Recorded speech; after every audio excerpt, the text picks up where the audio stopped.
मैं हूं अंकित अवस्थी। इजराइल एक बार फिर से सुर्खियों में है और वो इस बार इसलिए है क्योंकि पाकिस्तान इजराइल से झगड़ने के लिए अपनी सेना गाजा भेज रहा है। ये लाइन जैसे ही सुनते हैं ऐसा लगता है कि वाह, पाकिस्तान में इतनी हिम्मत आ गई कि वो जाकर के इजराइल से झगड़ा करेगा, वन ऑन वन करेगा। ये तो दुम दबा करके भाग जाएगा, फिर इसको बचाने अमेरिका आएगा। चल क्या रहा है ये?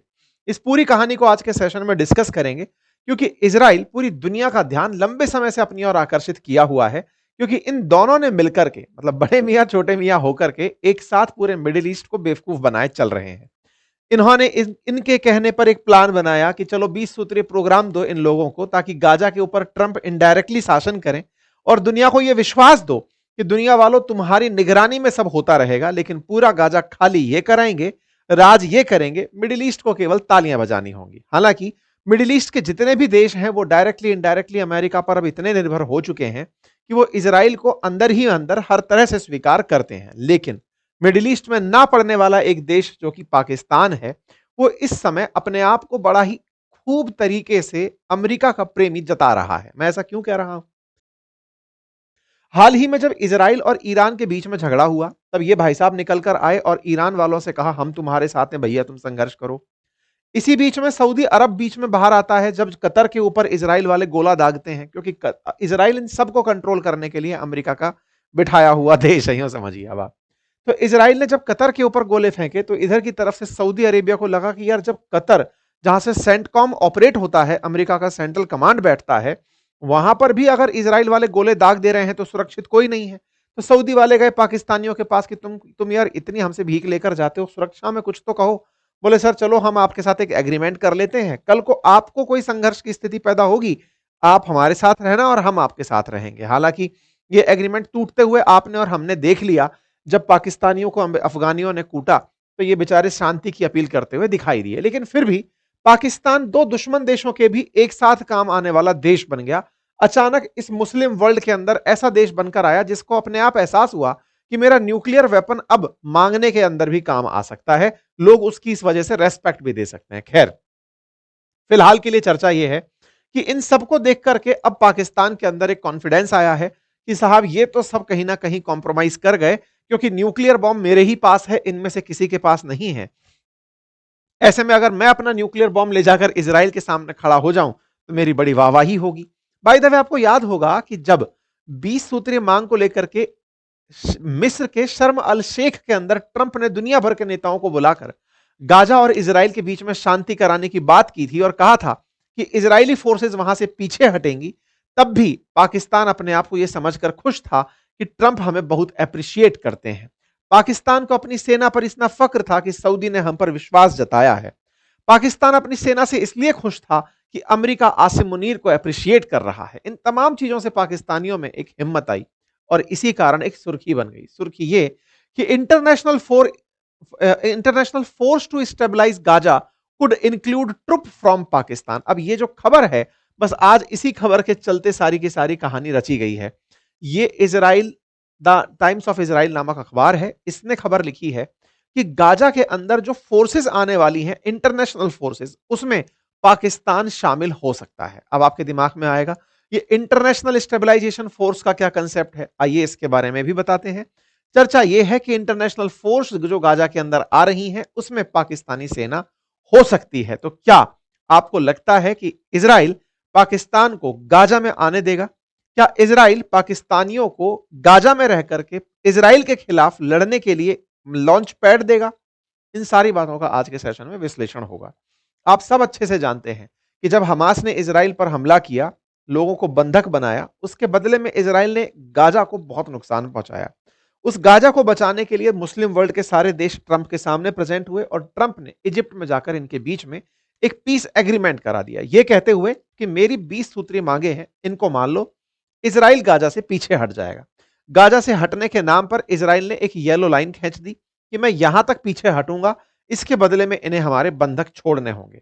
हमास पर दबाव बना, सारे जिंदा बंधकों को इसे छोड़ना पड़ा। खैर, ये जब 20 सूत्री मांगे बन रही थी, इसमें असल मायने में अमेरिका के द्वारा प्रेजेंट किए गए इस 20 पॉइंट प्लान में एक लाइन मेंशन थी और वो ये था कि इंटरनेशनल स्टेबलाइजेशन फोर्स बनाई जाएगी US will work with international partners to establish a temporary ISF to be deployed in Gaza. मतलब ये कि गाजा के अंदर हमास को वेपन छुड़वाने के लिए, नंबर एक, हमास को राजनीति से बाहर करने के लिए, गाजा के साथ पुलिस को पुलिस सुरक्षा दिलाने के लिए, गाजा में किसी भी तरह से कोई वेपन लेकर दोबारा ना घुस जाए तो तस्करी रोकने के लिए एक इंटरनेशनल फोर्स बनाई जाएगी। यह इस प्रोग्राम का हिस्सा था, इंटरनेशनल स्टेबलाइजेशन फोर्स।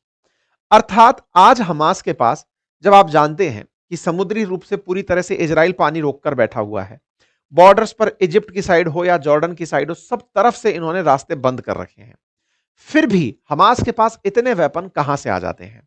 हमास किस तरह से अत्याधुनिक हथियार पाने में कामयाब हो जाता है, तकनीकी पाने में कामयाब हो जाता है? ये जो तकनीकी पाने में कामयाब होता है, इसके अंदर तस्करी का बड़ा रोल है, घुसपैठ का बहुत बड़ा कंट्रीब्यूशन है। इसीलिए इस फोर्स के बनाने में तमाम देशों को शामिल करके हमास तक वेपन ना पहुंचे, यह सुनिश्चित करना और गाजा को ट्रंप के अनुसार बसाया जाना इस 20 सूत्रीय कार्यक्रम में रखा गया था। लेकिन जब सवाल इस बात पर हो कि आईएसएफ बनेगा और उसके अंदर दुनिया भर के देश सहायता करेंगे, तो बस खेला यहीं से हो गया। आपको पता हो कि जो ग्लोबल फोर्स की बात की गई थी गाजा में शांति स्थापित करने के लिए, बस इसी शांति में ही पाकिस्तान फोर्स देने वाले देशों के रूप में उभर कर आया। हाल ही में एक न्यूज निकल कर आई जिसमें पता चलता है कि इजराइल की वेबसाइट है वाइनेट, जिसके माध्यम से यह रिपोर्ट पूरी तरह पब्लिक हुई कि 3 मुस्लिम बाहुल्य देश, एक का नाम इंडोनेशिया, एक का नाम अजरबैजान और एक पाकिस्तान, ये तीनों देश तैयार हुए हैं अपनी सेना गाजा में भेजने के लिए। ये सेना क्या करेगी, मैं फिर से आपको याद दिला दूं। इस सेना का काम इस पूरे क्षेत्र में गाजा की पुलिस को ट्रेनिंग देना, गाजा में शांति व्यवस्था बनाए रखना, निशस्त्रीकरण कराना, अर्थात वेपन जो हमास के पास हैं वो वापस लेना, इजराइल से सुरक्षा देना, यानी कि इजराइल अगर गाजा पर कोई हमला करता है तो उनको हेल्प देना, क्योंकि इंटरनेशनल फोर्स के रूप में ये यहां आ रहे हैं। क्या ये यूएन पीस कीपिंग फोर्स है? जवाब है नहीं। ये ट्रंप के दिमाग की उपज है, ISF, international stability four Gaza के नाम से फोर्स बनाई गई है, फॉर गाजा, जिसका उद्देश्य यह है कि जो इस एग्रीमेंट में शामिल देश हैं वो अपनी तरफ से यहां पर सेना भेजने की बात कह सकते हैं। तो 3 मुस्लिम बाहुल्य देश, इंडोनेशिया, अजरबैजान और पाकिस्तान का नाम इस रिपोर्ट में निकल कर आया। एक बार के लिए तीनों को मैप पर देख लीजिए। देखिए, इंडोनेशिया इक्वेटर पर बसा हुआ इंडियन ओशन में कंट्री है, पाकिस्तान हमारे कंधे पर बैठा हुआ दिख ही रहा है, बालक है अपना, इधर की तरफ अजरबैजान है। इन तीनों देशों में एक एक करके तीनों की विशेषताएं जान लीजिए। जब बात हो इंडोनेशिया की, तो इंडोनेशिया इजराइल के साथ कोई डिप्लोमेटिक रिलेशन तो नहीं रखता, लेकिन ये उनके खिलाफ जहर भी नहीं उगलता। मतलब इस तरह से समझिए कि इंडोनेशिया ने हाल ही में इतना गाजा और इजराइल के बीच में सब जो भी चला, ये वो व्यक्ति थे जिन्होंने ये कहा कि अगर इजराइल फिलिस्तीन को मान्यता दे देता है तो मैं इजराइल को मान्यता दे दूंगा, अर्थात हम अपनी तरफ से इजराइल को रिकॉग्नाइज करने लगेंगे। यानी कि ये सॉफ्ट है टुवर्ड्स इजराइल और इनका उद्देश्य गाजा के लोगों की मदद करने के नाम पर फोर्स भेजना है। इन्होंने अपनी तरफ से 20,000 सैनिकों को भेजने का डिसाइड किया है कि साहब मैं उस फोर्स में, ये देख सकते हैं, if Israel recognize Palestine we will recognize Israel, ऐसा इंडोनेशिया ने कहा और इसने 20,000 सैनिक भेजने की बात कही है। आप तारीख आज के हिसाब से 27 तारीख की कटिंग देख रहे हैं, जिसमें Indonesia TNI confirm readiness to support peace mission in Gaza. Indonesia खुल करके अपनी फोर्स भेजने के लिए तैयार हो गया है। अब आते हैं दूसरे देश के ऊपर, जिसका नाम है अजरबैजान। साथियों, अजरबैजान है तो पाकिस्तान का मित्र राष्ट्र। भारत के केस में हम इसे थोड़ा क्रिटिकल पाते हैं क्योंकि कश्मीर मसले पर यह पाकिस्तान का राग गाता है, लेकिन इनका इजराइल से बढ़िया कनेक्ट है। इजराइल से बढ़िया कनेक्ट है इसका मतलब ऐसे समझो कि इजराइल जो गैसोलीन जलाता है ना, उसमें से 60% गैसोलीन अजरबैजान से ही आती है।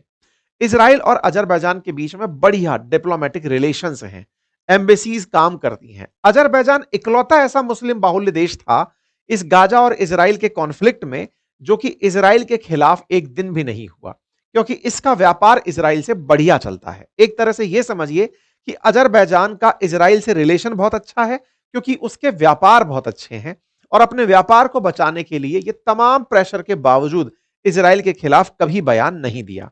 और जैसे ही ये पीस प्लान आया तो ये सामने निकल कर आए कि हां, हम शांति के तो समर्थक हैं ही।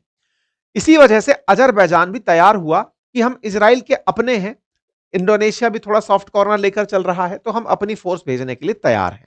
हमारा तो असल उद्देश्य इन लोगों को पहचानना है कि इनको कहां जाके कुटाई खानी है। तो देखो, पाकिस्तानियों को हाल ही में जो इज्जत प्राप्त हुई by the grace of peace president, तो उनकी वजह से जो इज्जत प्राप्त हुई, इनके हौसले चढ़े हुए थे। इनको लगा कि अब जाकर के हम इजराइल से सीधा झगड़ सकते हैं, क्योंकि पाकिस्तानी बड़े फक्र से अपने पासपोर्ट पर लिखते हैं कि हमारा पासपोर्ट इजराइल में मान्य नहीं होगा। मतलब ये, this passport is valid for all countries of the world accept Israel. मतलब ये इजराइल को रिकॉग्नाइज ही नहीं करते। और पाकिस्तान में इजराइल के खिलाफ और गाजा के समर्थन में खूब रैलियां निकलती हैं। हमने इस पर हुए हाल ही के प्रोटेस्ट भी आपको बताए थे। मतलब कुल मिलाकर पाकिस्तान का टोटल सपोर्ट गाजा के साथ है, और इसी के चलते वो लगातार इस बात को मंच पर उठाता रहा है कि इजराइल को रोको साहब। अच्छा, ऐसे चलते में कई सारे ऐसे प्रोडक्ट्स जिन पर इजरायली कंपनियों का योगदान है, उनका प्रोटेस्ट भी यहां पर लगता रहता है। खैर, कोई बात नहीं। इनको अब एक बड़ी दिक्कत हो सकती है, और वो ये कि जब इजराइल अपने दुश्मनों को कहीं नहीं छोड़ता, फिर चाहे वो कतर का मामला रहा हो, थोड़े दिन पहले आपने देखा भी होगा, शहबाज शरीफ ने एक गलती की थी। जब कतर के ऊपर हमला हुआ, तो ये जाकर के खड़े हुए और जाकर के पूरे देशों के साथ मिलकर के ट्रंप से मिले और टू स्टेट सॉल्यूशन को सजेस्ट करके चले आए। तो इस बात पर इनके मिनिस्टर को आकर के संसद में ये सफाई देनी पड़ी थी कि साहब, हम इजराइल को नहीं मानते। वो तो पता नहीं हमारे पीछे से ट्रंप साहब ने कुछ और ही पोस्ट कर दिया, वो हमको नहीं दिखाया था, वो उन्होंने कुछ और पोस्ट कर दिया। इस पर हमने पलट गया पाकिस्तान करके सेशन भी किया था। फिलहाल के लिए ये फिर से निकल कर आए हैं। इनसे इस अक्टूबर की शुरुआत में पूछा गया कि ट्रंप ने जो कहा है कि पीस की फोर्सेस भेजेगा, आईएसएफ भेजेगा, क्या तुम अपने आदमी भेजोगे? तो इन्होंने कहा हाँ हाँ, हमारे सीनियर्स डिसाइड करेंगे कि भेजना चाहिए या नहीं भेजना चाहिए। अब खबर निकल कर आ रही है कि इनके सीनियर तो यही है, इनके यहां तो सब सेना डिसाइड करती है, और सेना डिसाइड करती है तो सामने एक सुपर सीनियर बैठा हुआ है, वो ये डिसाइड करता है कि कौन सा देश कौन सी चाल चलेगा। भाई, वो तो अमेरिका से सबको नजर टाइट करके रखता है ना, उसका नाम इजराइल है। ऐसे में पाकिस्तान अचानक बाहर आ जाए, आपको याद होगा यूएन में ये खुलेआम कहते हैं कि ये सारे के सारे देश, सीरिया, इराक, ईरान, ये कर्ज हैं, श्राप हैं इस दुनिया पर, और ब्लेसिंग्स के नाम पर ये सऊदी अरेबिया, यूएई, इन देशों को काउंट करते हैं। पाकिस्तान को अगर ये श्रापित घोषित कर दें, तो सोचकर देखिए कि इजराइल उसका कतर वाला ही हाल करेगा। कितना ही अमेरिका साथ रख ले, लेकिन इजराइल उसे बख्शेगा नहीं। ये इजराइल कई बार कह चुका है, हम सेम वही करेंगे जो अमेरिका ने ओसामा बिन लादेन के साथ किया था, अलकायदा के खात्मे के लिए किया था। हम अपने दुश्मनों के खात्मे के लिए, हमास के खात्मे के लिए दुनिया के किसी भी देश में स्ट्राइक करेंगे। नेतन्याहू ये बोल चुके हैं। और पाकिस्तान को तो खुलेआम यूएन में वो ये सुना चुके हैं कि तुम तो कतई मत बोलो, तुम्हारे यहां ओसामा बिन लादेन मिला था, अलकायदा तुम्हारी शरण में पल रहा था, ऐसे में तुमको बयान देने का कोई हक नहीं है, ज्ञान मत दो।